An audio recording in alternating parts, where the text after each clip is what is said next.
Hello everyone, welcome to my channel Fiction Addiction. I hope you all are doing great and enjoy the addiction just like me.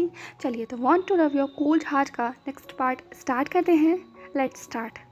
And यहाँ से 2 या 3 chapter जो आने वाले हैं वो बहुत इंपॉर्टेंट हैं क्योंकि वो पास्ट से जुड़े रहेंगे. वो पास्ट बहुत इंपॉर्टेंट है want to love your cold heart के नॉवल के लिए और जानने के लिए. तो प्लीज़ चैप्टर को बीच में मत छोड़िएगा और आने वाले 2-3 चैप्टर को भी मत छोड़िएगा. ठीक है, तो स्टार्ट करते हैं. Let's start. जब जान ईबो को दिखाई नहीं दिया तो ईबो जान को देखने के लिए जाना चाहता था, पर दाम्या ने ईबो का हाथ पकड़ लिया. ईबो ने अपना हाथ थोड़ा सा पीछे खींचते हुए कहा, मिस. दाम्या ने कहा, ओह डोंट बी फॉर्मल. तुम अपने हस्बैंड को थोड़ा टाइम दो and I just want to talk to you something important. ये कहते हुए दाम्या ने कुछ फाइल्स ईबो के सामने रख दी. ईबो ने कहा, क्या है ये? दाम्या ने कहा, चलो मेरे साथ, बहुत इंपॉर्टेंट है और मुझे आज ही निकलना है, इसीलिए मैं तुम्हें सब कुछ देना चाहती हूँ और बताना चाहती हूँ. ईबो ने नोट किया. अब दाम्या और ईबो एक शांत जगह पर आ चुके थे. दाम्या ने वो फाइल ईबो को देते हुए कहा, लेट्स रीड दिस. ईबो ने वो फाइल खोली. जैसे ही उसे पढ़ा तो एकाएक उसका पूरा चेहरा शॉक हो चुका था. उसने दाम्या की तरफ देखते हुए कहा, इज इट ट्रू? दाम्या ने कहा, यस डेफिनेटली. ईबो ने कहा, सच में? सच में? अब मैं बिल्कुल ठीक हूँ ना? दाम्या ने कहा, डेफिनेटली.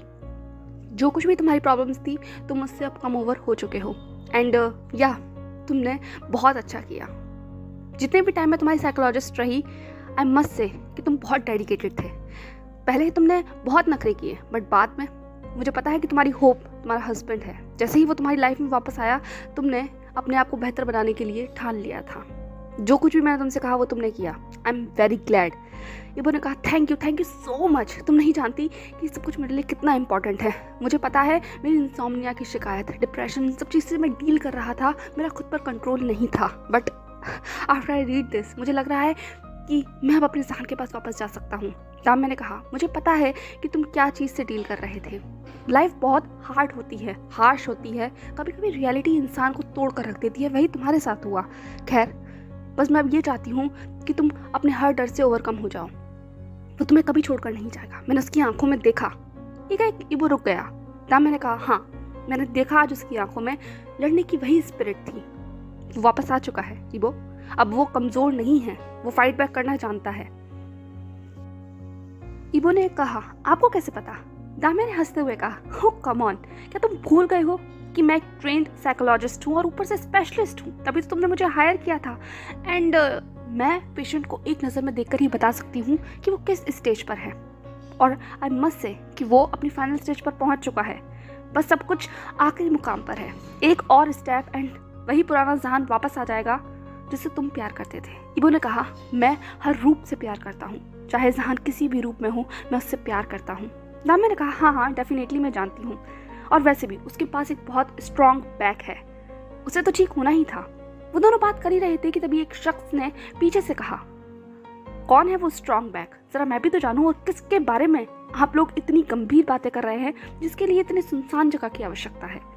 जैसे ही उन दोनों ने ये आवाज़ सुनी, एकाएक ईबो ने पीछे मुड़कर देखा तो सामने से और कोई नहीं, डॉक्टर जोए आ रही थी. एकाएक दाम्या के चेहरे का रंग उड़ गया. उसने कहा, I am dead now. Doctor Joey ने दाम्या के कंधों पर हाथ रखते हुए कहा, yes sweetheart, you are dead. Ebo को तो समझ ही नहीं आया कि ये दोनों इस तरीके से क्यों बिहेव कर रहे हैं और ये यहाँ कर क्या रही हैं. ईबो ने कहा, आप? डॉक्टर जोए ने कहा, टेंशन लेने की कोई ज़रूरत नहीं है. She is my girlfriend and you. मैं तुम्हें कब से कॉल कर रही हूँ, आखिर तुम थी कहाँ? ये कहते हुए वो दोनों आपस में शुरू हो गई. दाम्या ने कहा, आई एम रियली सॉरी, मेरा फ़ोन मेरे बैग में था और मुझे नहीं पता था, मैं बस किसी के साथ डील कर रही थी. जोए ने कहा, किसके साथ तुम डील कर रही थी? दाम्या ने अपनी आंखों को ब्लिंक करते हुए कहा, इनके हस्बैंड के साथ. एक जैसे ही जोए ने ईबो को देखा तो कहा, इनके हस्बैंड यानी कि जान के साथ. जान? पर तुम उन्हें कैसे जानती हो? ये कहते हुए दाम्या ने कंफ्यूजिंगली डॉक्टर जोए की तरफ देखा. डॉक्टर जोए ने कहा, वो सब छोड़ो, ये बताओ तुम इसके साथ क्या कर रही हो? And mister Wang, he is my patient, PTSD with anger disorder. जैसे ही दाम्या ने ये कहा, डॉक्टर जोए ने लगभग शॉक होते हुए ईबो की तरफ देखा और अपना सर हिलाते हुए कहा, ओह गॉड, आप दोनों, अगर आप दोनों आपस में मिल जाते तो आप दोनों को हम दोनों की जरूरत नहीं पड़ती. जैसे ही दाम्या ने सुना उसने कंफ्यूजिंगली वापस डॉक्टर जोए की तरफ देखा. डॉक्टर जोए ने कहा, अब ऐसे मुझे देखने की जरूरत नहीं है. इनके हस्बैंड मेरे पेशेंट हैं, यानी कि जान. वो भी कुछ इसी तरीके से डील कर रहे हैं. यू मीन तुम्हारा वो स्पेशल पेशेंट जहान था? ओह माय गॉड, दाम्या ने ये कहा और जोई ने दाम्या के चेहरे को पढ़ते हुए कहा, ओ गॉड से तुम्हारा क्या मतलब है? तुमने क्या कहा जहान से? अब ईबो भी दाम्या की तरफ देख रहा था। दाम्या ने कहा, मैंने? ईबो ने कहा, क्या कहा तुमने उससे? दाम्या ने कहा, मैंने बस उसके साथ रिवर्स साइकोलॉजी का इस्तेमाल किया। डॉक्टर जोई ने कहा, रिवर्स साइकोलॉजी? क्या कहा तुमने उससे एग्जैक्टली? मुझे बताओ। वो इस स्टेज पर नहीं है कि इन सब चीज़ों को डील कर सके। मैं उसकी डॉक्टर हूँ, मुझे पता है। बोलो तुमने उससे क्या कहा? अब जाकर डॉक्टर दाम्या लगभग घबरा गई थी। उन्हें नहीं पता था कि जहान इतनी ज़्यादा क्रिटिकल सिचुएशन में है। उन्होंने वो फाइल पढ़ी थी, जहान की सारी मेडिकल रिपोर्ट्स के बारे में वो जानती थी, पर उन्हें ये नहीं पता था कि जिस पेशेंट से डॉक्टर जोई डील कर रही है वो जहान है। डॉक्टर जोई ने जैसे ही जोर दिया, दाम्या ने कहा, मैंने बस ये कहा था कि मैं ईबो को क्लेम करना चाहती हूँ और वो किसी काबिल नहीं है। डॉक्टर जोई ने लगभग चिल्लाते हुए कहा, हाउ डेयर यू, तुम्हारी हिम्मत कैसे हुई उसके साथ ये सब कुछ कहने की? ओ गॉड, दाम्या कभी तो अपनी अकल से काम लिया करो। दाम्या ने कहा, मैं बस रिवर्स साइकोलॉजी का इस्तेमाल कर रही थी। मुझे पता था वो भी डिप्रेशन में है, डील कर रहा है। उसकी बातें सुनकर, उसकी आंखों को देखकर मैं समझ सकती हूँ। डॉक्टर जोई ने कहा, तुम नहीं समझ सकती, वो बहुत अलग है, बहुत ज्यादा अलग। उसके साथ शब्द अलग तरीके से बिहेव करते हैं। नो, ये गलत हुआ, कॉल लगाओ उसे। ये कहते हुए जैसे ही ईबो ने सब कुछ सुना, उसका तो पारा जैसे लगभग हवा हो चुका था। उसका चेहरे का रंग उड़ चुका था। जो खुशी उसके चेहरे पर कुछ देर पहले थी, वो जैसे कि मान लो कहीं कफर हो गई हो। उसने तुरंत अपने ठंडे हाथों से अपना फोन निकाला और जहान को कॉल लगाने की कोशिश की, पर जहान ने कॉल पिक नहीं किया। ईबो ने हड़बड़ाते हुए कहा, वो कॉल पिक नहीं कर रहा है। डॉक्टर जोई ने कहा, माय गॉड, आई होप सब कुछ ठीक हो। तुम ना कभी तो दिमाग से काम लिया करो, हर जगह शुरू हो जाती हो। कम से कम पेशेंट के बारे में जान तो लेना चाहिए। डॉक्टर दाम्या ने कहा, आई एम रियली सॉरी, मैं तो बस उन कपल की हेल्प करना चाहती थी।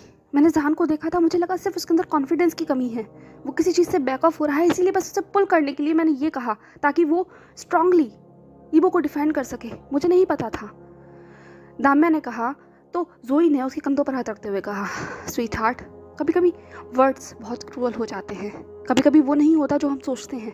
अभी सबसे इम्पोर्टेंट ये है कि हमें अपनी बेबी को ढूंढना होगा। ईबो ने कहा, व्हाट? डॉक्टर जोई ने देखते हुए कहा, हाँ, वो मेरा बेबी है। मैं उसे इतना नर्चर कर रही हूँ। मैंने उसे बहुत समय दिया है और मेरी और जहान की जो रिलेशनशिप है उसे तुम नहीं समझ सकते। ईबो ने कहा, मुझे समझना भी नहीं है, फिलहाल मुझे मेरे हस्बैंड के पास जाना है। ये कहते हुए वो आगे बढ़ने लगा। डॉक्टर जोई ने सर हिलाते हुए कहा, जेलस हस्बैंड। वहीं दूसरी तरफ दो शख्स आमने सामने खड़े हुए थे। दोनों की आंखों में बहुत कुछ था। चुप्पी तोड़ते हुए जियांग फेंगमिया ने अपना हाथ बढ़ाया और लैनवेन हुआ की तरफ देखते हुए कहा, कांग्रेचुलेशन, आज तुम अपनी जिंदगी में वो कदम उठाने जा रहे हो जिससे तुम हमेशा भागते रहे। लैनवेन हुआ ने जिन फेंगमिया का हाथ थामते हुए कहा, मुझे तो ये कदम उठाना ही था। जियांग फेंगमिया ने हंसते हुए कहा, हाँ, तुम्हारे पास और कोई ऑप्शन भी नहीं है। मुझे नहीं लगा था कि तुम ये चीज़ एक्सेप्ट कर लोगे कि हुआन तुम्हारा बेटा है। तुम कितने समय तक इस चीज़ से भागते रहे। लैनवेन हुआ ने अपना हाथ पीछे खींचते हुए कहा, शांत हो जाओ, वो मेरा ही बेटा है। मुझे ये चीज़ प्रूव करने की ज़रूरत नहीं है। जियांग फेंगमियान ने कहा, हाँ, मैं जानता हूँ कि वो तुम्हारा ही बेटा है। यही एक बात थी जो तुमने कही थी और सब कुछ इतना ज़्यादा बिखर गया। अगर तुम ये बात नहीं कहते तो आज तुम जानते हो ना कि रिश्ते कितने ज़्यादा अलग होते। जैसे ही लैनवेन हुआ ने ये बात सुनी, उन्होंने मुड़कर जियांग फेंगमियान की तरफ देखा। उनकी आंखों में बहुत कुछ था।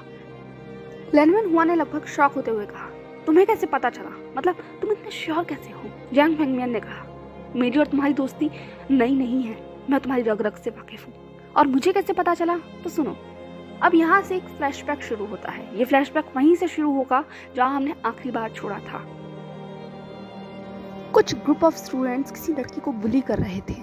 जियांग फेंगमिया का वहाँ से गुजरना हुआ। जब उन्होंने वो आवाज़ सुनी तो देखा कि वहाँ पर एक लड़की है और 4-5 लड़के उसको बुली कर रहे हैं। जियांग फेंगमिया ने अपने कदमों की रफ्तार को बढ़ाया और वहाँ पहुँचे। उन्होंने उन सभी लड़कों को पीछे करते हुए लगभग चिल्लाते हुए कहा, तुम्हारी हिम्मत कैसे हुई किसी अनजान लड़की को इस तरीके से बुली करने की? लड़कों ने हंसते हुए कहा, क्यों, तुम्हारी गर्लफ्रेंड है क्या? जियांग फेंगमिया ने कहा, मेरी गर्लफ्रेंड नहीं है तो क्या हुआ, मेरी फ्रेंड है। ये कहते हुए जियांग फेंगमिया ने उस सर झुकाई हुई लड़की का हाथ पकड़ लिया। जैसे ही जियांग फेंगमिया ने उस लड़की का हाथ पड़ा, एकाएक उसकी आंखों से आंसू बह गए। जैसे ही वो सारे लड़के वहाँ से चले गए, जियांग फेंगमिया ने कहा, क्या तुम अब ठीक हो? उस लड़की ने अपनी आंसू भरी निगाहों को उठाकर देखा। उसने कहा, मैं ठीक हूँ, थैंक यू मेरी हेल्प करने के लिए। जियांग फेंगमिया ने कहा, तुम्हें स्ट्रांग बनना होगा, इस तरीके से रोकर किसी के सामने गिड़गिड़ाना ठीक बात नहीं है। वैसे तुम्हारा नाम क्या है? लगता है तुम नई हो। उस लड़की ने मुस्कुराते हुए कहा, मेरा नाम यू चैन है एंड मैं न्यू ट्रांसफ़र स्टूडेंट हूँ, आप ही के क्लास में हूँ। जियांग फेंगमियान ने हंसते हुए कहा, ओह तो हम क्लासमेट्स हैं, आई एम रियली सॉरी, मेरा कभी ध्यान नहीं किया। यू चैन ने लगभग शर्माते हुए कहा, आप एक्चुअली अपनी फ्रेंड के साथ बहुत बिजी रहते हैं। जियांग फेंगमियान ने कहा, ओह तो तुम उन्हें जानती हो? यू चैन ने सर हिलाया। जियांग फेंगमियान ने कहा, ठीक है चलो हम फिर बाद में मिलते हैं, अभी मुझे बहुत इंपॉर्टेंट क्लास के लिए जाना है। ये कहते हुए उन्होंने हल्के से यू चैन के सारे बालों को रफल किया। यू चैन तो लगभग शॉक ही हो चुकी थी। जियांग फेंगमियान ने कहा, बी कॉन्फिडेंट, लोगों से डील करना सीखो। ये कहते हुए वो तो वहाँ से चले गए, पर यू चैन की दुनिया जैसे हिल चुकी थी। ये पहली बार था जो किसी ने उसके साथ इतना हम्बली बिहेव किया था। जब से यू चैन इस कॉलेज में आई थी, हर इंसान उसे बुली कर रहा था, सबने उसे लेफ्ट आउट कर दिया था, कोई उससे बात नहीं करता था क्योंकि उन्हें वो अजीब लगती थी। यू चैन के लिए ये सब कुछ बहुत अलग था, बहुत अजीब था। कुछ ऐसा था जो जियांग फेंगमियान ने किया तो ऐसे एकाएक उसके दिल की धड़कनें से बढ़ गई हूँ। उसने अपने दिल पर हाथ रखते हुए कहा था, ये क्या है? वक्त गुजर रहा था, हर इंसान अपनी ज़िंदगी में उलझा हुआ था, पर कुछ धागे ऐसे थे जो बहुत ज़्यादा उलझ गए थे। वो थे जुन और सिहुआ के बीच में। दोनों जैसे एकदम से अलग हो गई थी, दोनों की दुनिया अलग अलग थी, बहुत बिजी हो गई थी। वहीं दूसरी तरफ यू चैन जो थी वो जियांग फेंगमियान के करीब आना चाहती थी, वो उसे दोस्ती करना चाहती थी। उन लोगों की दोस्ती लगभग हो भी गई थी, पर जियांग फेंगमियान के लिए वो सिर्फ दोस्ती थी, पर यू चैन के लिए नहीं। यू चैन के लिए तो वो उनका फर्स्ट लव था, एक ऐसा इंसान जिसे वो पाना चाहती थी, उनका मिस्टर राइट। वहीं दूसरी तरफ जियांग फेंगमियान बहुत सारा समय अपना जुन के साथ व्यतीत करने लग गए थे। जुन को हेल्प करते थे बिजनेस मैनेजमेंट सीखने के लिए, क्योंकि एकाएक जो पहाड़ जुन के सर पर आकर टूट चुका था वो था उसको ऑफिस को संभालना। उसने वो चेयर पर बैठ चुकी थी जो उसकी मॉम की थी, क्योंकि उसकी मॉम तो अलग ही दुनिया में थी। इस बहाने अब जियांग फेंगमियान और जुन बहुत ज़्यादा करीब आ गए थे। धीरे धीरे उन लोगों की जो नज़दीकियाँ थी वो बढ़ रही थी। जुन तो बिजी थी, लेकिन जियांग फेंगमियान के लिए फीलिंग्स चेंज हो गई थी। अब वो सिर्फ फ्रेंड नहीं थे, जियांग फेंगमियान एक अलग नज़र से जुन को देखने लग गए थे, शायद अपने फर्स्ट लव की तरह। यहाँ धागे इतने उलझ गए थे। यू चैन जियांग फेंगमियान को पाना चाहती थी और वहीं जियांग फेंगमियान जुन को। जुन किसको चाहती थी इसकी तो शायद किसी को पड़ी ही नहीं थी, कि वो तो सिर्फ एक ही इंसान को चाहती थी, वो थी सिहुआ। और सिहुआ इस वक्त लैनवेन हुआ के साथ बिजी थी।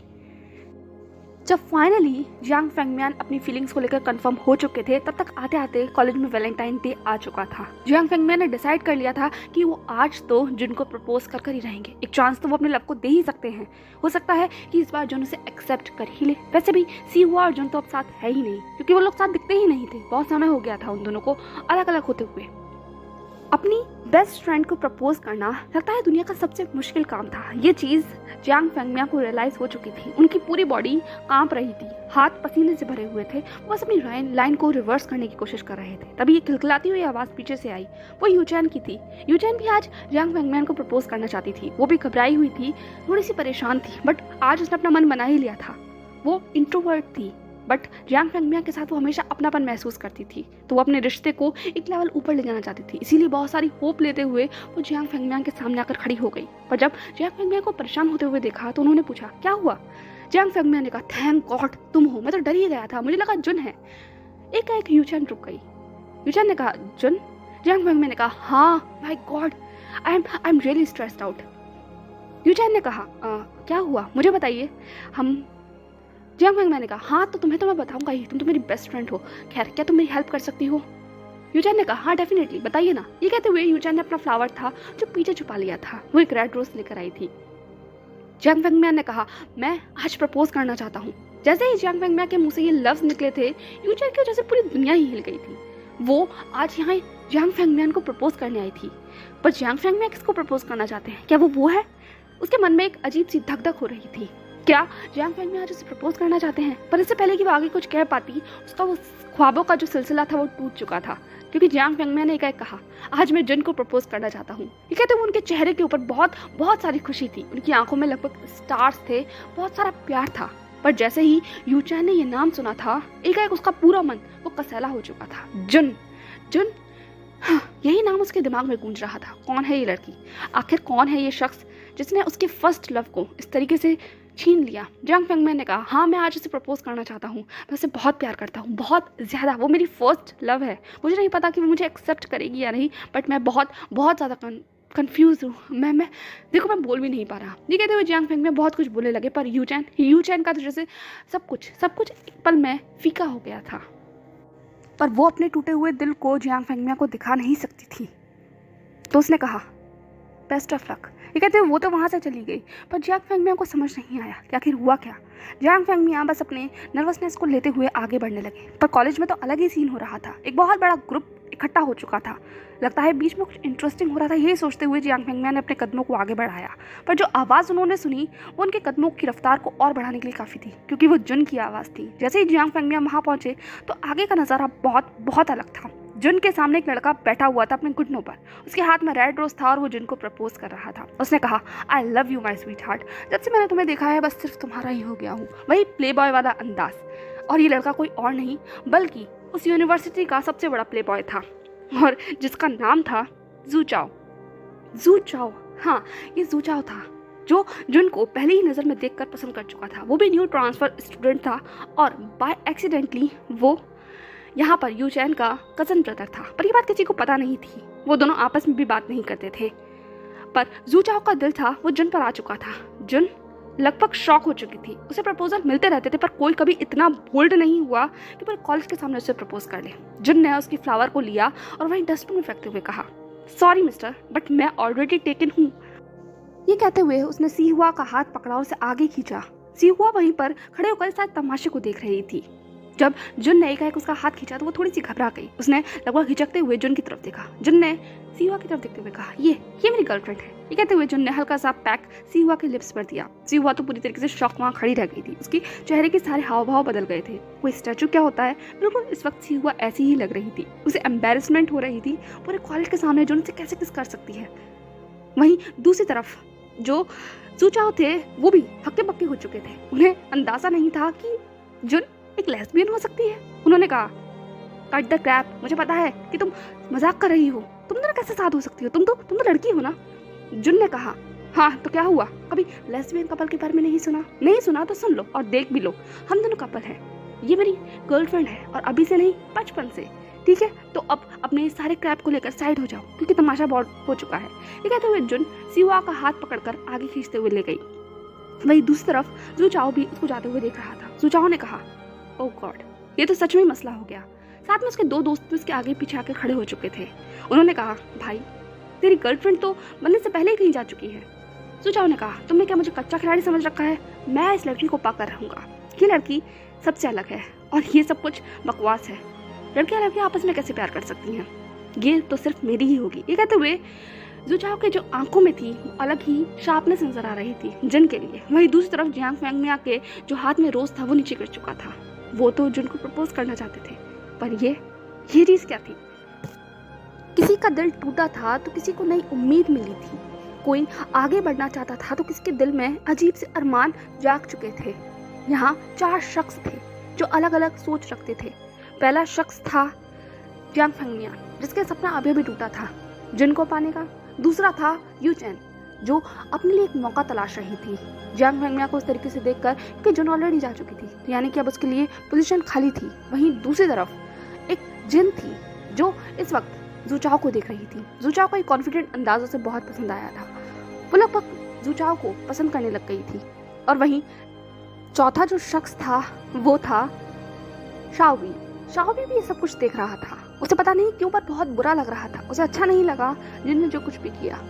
वो क्या फीलिंग थी वो नहीं जानता था, इसीलिए वो भी थोड़ा कंफ्यूज था। तो इस तरीके से वक्त आगे गुजरता है, वक्त गुजरता रहता है। अब चीज़ें अजीब होती चली जा रही थी क्योंकि सीहुआ पूरी तरीके से बिजी थी अपनी ही लाइफ में। वहीं जुन भी और ज़्यादा बिजी हो चुकी थी ऑफिस लाइफ में। अब वो कॉलेज भी बहुत कम जाती थी और वैसे भी उनका फाइनल सेमेस्टर चल रहा था। सीहुआ अपनी मॉम के लिए बहुत ज़्यादा अजीब महसूस कर रही थी। उसे गिल्टी महसूस हो रहा था। तो फाइनली उसने डिसाइड कर लिया कि वो अपनी मॉम से मिलने जाएगी। पर जैसे ही वो ऑर्फनेज पहुंची जो उसे लेटर मिला वो लगभग उसे और ज़्यादा गिल्टी महसूस कराने के लिए काफ़ी था, क्योंकि उस लेटर में लिखा हुआ था कि सीहुआ की जो मॉम है वो अब फॉरेन ट्रांसफ़र हो चुकी हैं और अब्रॉड में है अपने ट्रीटमेंट को लेकर। सीहुआ को पता नहीं था कि उसकी मॉम का किस चीज़ का ट्रीटमेंट चल रहा है, इसीलिए वो बस अब आखिरी बार उनसे मिलना चाहती थी, पता करना चाहती थी कि आखिरकार उन्हें हुआ क्या। पर अब्रॉड जाने के लिए वो किससे हेल्प ले सकती है। उसने जुन से बात करने की कोशिश करी पर जुन ऑलरेडी अपनी लाइफ में मेस्ड अप थी। तो उसके पास एक ही ऑप्शन बचता था और वो थे लैनवेन हुआ। लैनवेन हुआ ने भी उन्हें कहा कि वो इस लड़ाई में उनके साथ शुरुआत से हैं तो आगे भी रहेंगे। ये कहते हुए अब वो दोनों अब्रॉड जा चुके थे। जिनको खबर थी कि सिहुआ बाहर गई हुई है, पर सिहुआ ने सिर्फ ये बताया था कि वो अपने ऑर्फनेज के काम से बाहर जा रही है। उसे ये नहीं पता था कि वो अब्रॉड गई हुई है। जू चाओ अपनी हर मुमकिन कोशिश कर चुके थे जुन को प्रपोज करने की, उन्हें हैप्पी करने की, उनके लिए डेली फ्लावर्स भेजना, चॉकलेट्स भेजना, परसिस्टेंट रहना, उनकी केयर करना, पर जुन पर इन बातों का कोई असर नहीं हो रहा था। और जू चाओ भी अब लगभग थक हार चुके थे। आखिर था तो वो प्ले बॉय ही। खैर, वहीं दूसरी तरफ जुन को एक और हार्ट अटैक लगना लगभग बाकी था, और वो कुछ और नहीं था बल्कि उसकी मॉम का था। उसकी मॉम ने सुसाइड अटेम्प्ट करने की कोशिश की थी, और ये चीज़ जुन को तोड़ने के लिए पूरी तरीके से काफ़ी थी। वो अपने ऑफिस में बैठी हुई थी, वो अपना काम कर रही थी, तभी उसका फ़ोन रिंग करता है। जब उसने फ़ोन उठाकर देखा तो उस पर जिन का नाम शो हो रहा था। जैसे ही जुन ने फ़ोन उठाया तो जिन की चीखती हुई आवाज़ वापस वहाँ से आई। जिन ने कहा, जल्दी हॉस्पिटल आओ, मॉम बहुत ज़्यादा सीरियस है। जिन तुरंत खड़ी हो गई। उसने कहा, हुआ क्या है? जिन ने कहा, बकवास बंद करो और जल्दी हॉस्पिटल आओ, उन्होंने सुसाइड करने की कोशिश की है। बस यही आखिरी शब्द थे जो जुन ने सुने थे। उसके बाद वो बदहवासी होती हुई हॉस्पिटल पहुंची। वो हॉस्पिटल के इमरजेंसी रूम के बाहर खड़ी हुई थी। उसने कहा, ऐसा हुआ कैसे? जिन ने कहा, तुम अभी तक नहीं समझी? जुन ने कहा, डैड कहाँ है? डैड को कॉल लगाओ। मैं तुमसे भी बहस नहीं करना चाहती। ये कहते हुए उसने फ़ोन निकालकर अपने डैड को लगाने की कोशिश की, पर कॉल नहीं लगा। उसने लगातार बहुत बार कॉल ट्राई किया पर नहीं लगा। जिन ने जुन का फ़ोन लेते हुए कहा, छोड़ो, वो कॉल लगेगा भी नहीं। जिन ने जब ये कहा तो जुन ने लगभग शॉक होते हुए उसकी तरफ देखा। उसने कहा, क्या मतलब है? डैड को यहाँ होना होगा। मॉम की हालत बहुत ज़्यादा खराब है। डैड वो नहीं आएंगे, कोशिश करना बेकार है। जैसे ही जिन ने ये कहा, जुन ने लगभग शॉक होते हुए पूछा, क्या मतलब है तुम्हारा? वो क्यों नहीं आएंगे? उनकी वाइफ यहाँ हॉस्पिटल बेड पर है। डेथ बेड भी कहा जा सकता है इसे। डॉक्टर ने क्या कहा है तुमने सुना नहीं है कि उनकी हालत कितनी ज़्यादा सीरियस है? और वो इस मौके पर भी नहीं आएंगे। उनके बच्चों को उनकी ज़रूरत है। जुन लगभग रोने की कगार पर आ चुकी थी। वो बहुत ज़्यादा ब्रोकन थी। जिन ने कहा, जुन तुम इतनी ज़्यादा बेवकूफ़ कैसे हो सकती हो? अगर तुम इस सवाल का जवाब जानना ही चाहती हो ना, तो ये लो, ये रहा एड्रेस, जाकर खुद ही जान लो। बेहतर होगा कि तुम खुद ही जानो, क्योंकि मैं यहाँ तुम्हें कुछ भी बताने नहीं वाली हूँ। ये कहते हुए जिन ने एक पेपर निकालकर जुन के हाथों में रख दिया। जुन बस शॉकिंगली उस पेपर को तो कभी जिन को बार बार देख रही थी। उसे कुछ समझ नहीं आया। उसने कहा, ये क्या है? जिन ने कहा, जितना मुझे तुम्हें बताना था उतना काफ़ी है, अब इसके आगे तुम जान लो। जुन ने लगभग कांपते हुए कहा, पर ये तो एक एड्रेस है, और ये भी चाइना के बाहर का। जिन ने कहा, माय डियर सिस्टर, तुम सच में बेवकूफ़ हो। वो दोनों बात कर ही रहे थे कि तभी पीछे से डॉक्टर आता है। डॉक्टर को आते हुए देखकर जिन तुरंत उनकी तरफ भागते हुए गई। उन्होंने कहा कि मेरी मॉम कैसी हैं? डॉक्टर ने कहा, काम डाउन, अब वो ठीक हैं, क्रिटिकल सिचुएशन से बाहर आ चुकी हैं, फिर भी 24 आवर्स उनके लिए बहुत ज़्यादा सीरियस हैं। हमें 24 आवर्स उनको अंडर क्रिटिकल ऑब्जर्वेशन में रखना होगा, उसके बाद ही हम कुछ कह पाएंगे। ये कहते हुए डॉक्टर वहाँ से चले गए। जिन वहीं पर बैठ गई। जुन भी उसके बगल में बैठ गई थी। जिन ने कहा, अब तुम जा सकती हो, मॉम ठीक हो जाएंगी, चिंता मत करो, वो इतनी स्ट्रांग हैं कि वापस आ सकती हैं। जिन के ऐसे बिहेवियर को देखकर जिन को बिल्कुल अच्छा नहीं लगा। उसने एक नज़र अपनी मॉम की आईसीयू की तरफ देखा और फिर अपने हाथ में रखे हुए उस कागज़ की तरफ। वो थक हार चुकी थी। वो इन सब चीज़ों से बहुत परेशान आ चुकी थी। आखिरकार उसकी फैमिली में चल क्या रहा है ये उसे जानना था। इसीलिए उसने उस पेपर को अपने हाथ में मुट्ठी में बांधा और वहाँ से चली गई। जिन उसे जाते हुए देख रही थी। जिन ने कहा, आई होप तुम्हें अपने सारे सवालों का जवाब मिल जाए, और जब तुम वापस लौटो तो उतनी टूटी हुई ना हो जितना मैं टूटी थी। ये कहते हुए उसकी आंखों से आंसू बह गए थे। 1 महीने का समय गुजर चुका था, पर ये 1 महीना बहुत बड़ा बदलाव लेकर आया था। जुन लगभग बिल्कुल एक कांपती हुई हवा की तरह हो गई थी। कि ऐसा शख्स जिसकी सिर्फ बॉडी थी, सांस और आत्मा जैसे निकल चुकी हो। उसकी मॉम एक्सपायर हो चुकी थी और वो फ्यूनरल के बाहर खड़ी हुई थी। वो अपने फ्यूनरल अटेंड कर रही थी। उसकी चेहरे पर कोई भी हाव भाव नहीं थे। सब लोग आकर उसे हौसला देने की कोशिश कर रहे थे, पर जुन तो जैसे एक जिंदा लाश हो चुकी थी। उसकी मॉम उसकी ज़िंदगी से ऐसे चली जाएंगी उसने सोचा नहीं था। उसके डैड उसकी मॉम के फ्यूनरल तक नहीं आए। क्या है ये फैमिली? जैसे ही फ्यूनरल खत्म हुआ, आखिरकार जुन के हाथ में वही मसला हुआ पेपर था। उसने उस पेपर की तरफ देखते हुए कहा, डैड आपको सवालों के जवाब देने होंगे। मेरी मॉम चली गई। आपको याद करते करते मुझे आखिरी बार भी मेरी मॉम की चेहरा याद है। उनकी आंखों में वो आंसू और उनके चेहरे पर, उनके होठों पर आपका नाम था। आपको सारे सवालों का जवाब देना होगा। ये कहते हुए जुन लगभग अपने आंखों में एक ऐसी उम्मीद, एक ऐसा बदले की आंख लेकर आगे बढ़ चुकी थी जो लगभग सब कुछ तबाह करने की हिम्मत रखता था। फिर क्या था, जुन ने फ्लाइट ली और वो उस एड्रेस पर पहुंच गई जो उसके डैड का नया ठिकाना होने वाला था, जहां उसके सवालों का जवाब उसे मिलने वाला था। जुन बहुत बहुत ज़्यादा घबराई हुई थी, टूटी हुई थी, लेकिन फिर भी वो बिल्कुल पत्थर की तरह रिजिड हो चुकी थी। अब उस पर इमोशंस का कोई असर नहीं हो रहा था। उसने सिहुआ को बहुत कॉल लगाने की कोशिश की, पर सिहुआ ने भी पूरी तरीके से उससे बॉयकॉट कर लिया था। वो यहाँ तक कि फ्यूनरल में भी नहीं आई थी। जुन इस वक्त कितनी हार्ट ब्रोकन थी, इसका अंदाजा कोई नहीं लगा सकता था। उसे ऐसा लग रहा था जैसे कि सब ने उसे छोड़ दिया है। जो लोग उसके पास थे वो भी उसे वो कंफर्ट नहीं दे पा रहे थे। जियांग फेंग मियान पूरे वक्त उसके साथ ही थे, उसे हौसला देने की कोशिश कर रहे थे। पर जुन तो जैसे अंदर से पूरी तरीके से खाली हो चुकी थी। कोई उम्मीद ना होना, अंदर से पूरी तरीके से टूटा हुआ होना, जिस्म में जान ना होना और चेहरे पर हाव भाव ना लेते हुए जुन आखिरकार उस एड्रेस पर आकर खड़ी हो चुकी थी, जिसके आगे अगर उसने कदम बढ़ाए तो पता नहीं क्या चीज़ उसका इंतजार कर रही होगी। जुन ने अपनी मुट्ठियों को बींचते हुए एक लंबी सांस ली और अपने मन में दोहराया, मुझे जाना होगा जुन, तुझे आगे बढ़ना होगा अपनी मॉम के लिए। ये कहते हुए उसकी आंखों में आंसू आ चुके थे। उसने अपनी आंखों को उठाकर आसमान की तरफ देखा और धीमे से बुदबुदाई, मॉम, डैड को जवाब देना होगा, एटलीस्ट आपके लिए तो। ये कहते हुए उसने जब अपनी मुट्ठी को खोला तो उसमें उसके मॉम के इंगेजमेंट रिंग थी, या यूं कहो वेडिंग रिंग थी। उस रिंग को देखते हुए कहा, मॉम, आपकी ये निशानी मैं डैड तक जरूर पहुंचाऊंगी, आप यही चाहती थी ना। ये कहते हुए उसने अपनी मुट्ठी को दोबारा बांध लिया और उस घर में बढ़ गई जिस घर का एड्रेस उसके पास था। पर जैसे ही उसने उस घर के अंदर कदम रखा, उसके कदम जैसे ठिठक गए थे, क्योंकि सामने का नज़ारा बहुत अलग था। गार्डन में धूप सेकते हुए एक बहुत ही ब्यूटीफुल सा कपल बैठा हुआ था, जिसे दूर से देखने में ऐसा लग रहा था जैसे मान लो इस घर में सिर्फ लव ही लव है। वो कोई और नहीं, वो उसके डैड थे। जुन के डैड किसी एक अननोन लेडी के साथ बैठे हुए थे। धूप में वो दोनों ही बहुत खूबसूरत और एक लविंग कपल लग रहे थे। उसके डैड के चेहरे के ऊपर वो हंसी जुन का जैसे दिल तोड़ने के लिए काफी थी। कौन है ये लेडी और इतने इंटिमिडेटिंग पोजीशन में उसके डैड के साथ क्यों बैठी हुई है?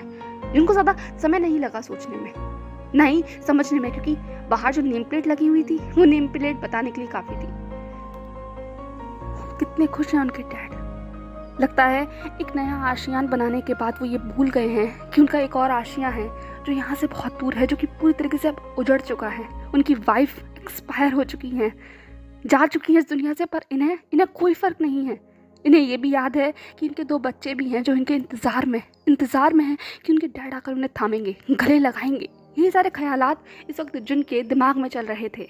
उसकी आंखों से आंसू बह रहे थे, उसका पूरा शरीर जैसे फ्रोज़न हो गया था, नम हो गया था, कोई जान नहीं थी उसमें। मॉम का वो चेहरा, डैड का चेहरा, पुराने जो बीते हुए पल थे उसे याद आ रहे थे। अब जाकर उसे एहसास हो रहा था कि उसकी मॉम के ऊपर क्या बीती होगी। उसकी मॉम आखिरकार इतनी डिप्रेशन में क्यों चली गई? उनकी ज़िंदगी में आखिरकार चल क्या रहा था जो वो इतनी ज़्यादा एडिक्टेड हो गई? सब कुछ उसके डैड की वजह से। उसके डैड ने एक अलग ही दुनिया यहाँ बसा ली है, उन्हें वहाँ अकेला छोड़कर। पर इससे पहले कि जुन आगे बढ़ पाती, जो नज़ारा उसने देखा वो उसे और ज़्यादा तोड़ने के लिए काफ़ी था, लगभग चीरने के लिए काफ़ी था। ऐसा लग रहा था जैसे उसके 2 हिस्से हो गए हों, क्योंकि सामने से एक शख्स चाय की ट्रे लेता हुआ आ रहा था। उसके चेहरे पर मुस्कुराहट थी। उस शख्स ने खिलखिलाते हुए कहा, मॉम, डैड, चाय पीने का समय हो गया है, आपकी दवा का भी। ये सब कुछ जुन बाहर से खड़े होकर सुन रही थी, क्योंकि वो एक गार्डन था। उस गार्डन में वो कपल शायद धूप सेक रहा था या जो कुछ भी कर रहा था, पर साफ साफ देखा और सुना जा सकता था।